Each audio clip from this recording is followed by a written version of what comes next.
ஆக்சுவலாக ரீசெண்டாக ஒரு பையன் வந்து he came to me with an issue. ஆக்சுவலாக அவர் வந்து he is in relationship with some girl. ஆக்சுவலாக he loves her and she also loves him. But இவருக்கு வந்து ஹி ஃபீல்ஸ் இன்செக்யூர்டு. என்னென்ன இன்செக்யூரிட்டினா, இவரை விட யாராவது ஒரு அழகான பையனை பார்த்துட்டா ஒரு வேளை அவங்க மனசு மாறிடுவாங்களோ அப்படின்ட்டு ஹி ஃபீல்ஸ் இன்செக்யூர். ஆக்சுவலாக இதை எப்படி ஓவர் கம் பண்ணுறதுன்னா, you have to realise that everybody's taste and nature is different. இப்போ வந்து அவங்களுக்கு வந்து உங்களை அழகாக தெரியுது, உங்களை பிடிச்சிருக்கு. ஸோ மற்றவங்க ஒரு வேளை அழகாக இருந்தால் கூட அவங்களுக்கு பிடிக்காம போகலாம். So that is one thing. அதே சமயம் வந்து இதையும் மீறி ஒரு வேளை அவங்க உங்களை விட்டுட்டு போனாங்கன்னா ஓகே, அந்த மாதிரி ரிலேஷன்ஷிப் உங்களுக்கு தேவையே இல்லை. ஸோ இது அகைன் வந்து இட்ஸ் அபவுட் தாட்ஸ் தான். நீங்கள் ஓவர் திங்கிங்கில் தாட்ஸ், இது எண்ணங்கள் தான். அதை வந்து அந்தந்த தருணத்தில் இருந்துட்டு இந்த மாதிரி எண்ணங்கள் எல்லாம் வந்து நீங்கள் வந்து வெறுமைப்படுத்திக்கிட்டே இருக்கணும். எப்பப்போ வருதோ அது வெறுமைப்படுத்திக்கிட்டே இருங்க.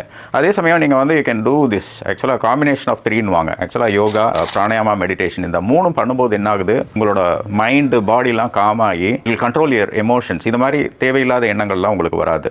ஃபைனலாக பார்த்தீங்கன்னா இட்ஸ் ஆல் அபவுட் மியூச்சுவலுங்க. If you love they will love, if you help they will help. ஒருவேளை நீங்கள் லவ் பண்ணலைன்னா உங்களோட இது அவங்க கம்மியாயிடுச்சுன்னா நீங்களும் அதை கம்மி பண்ணிவிடுவீங்க. It's all about it's mutual, it's business. So you just love her, let her love you. ஒருவேளை அது ஒரு மாதிரி ரேர் கேஸில் ஒரு மாதிரி ஆப்போசிட்டாக போயிடுச்சுன்னா யூ வில் அக்செப்ட். கொஞ்ச நாள் அப்செட்டாக இருப்பீங்க, then you will accept and move on. So இந்த புரிதல்கள் மூலமாக you can over come this issue.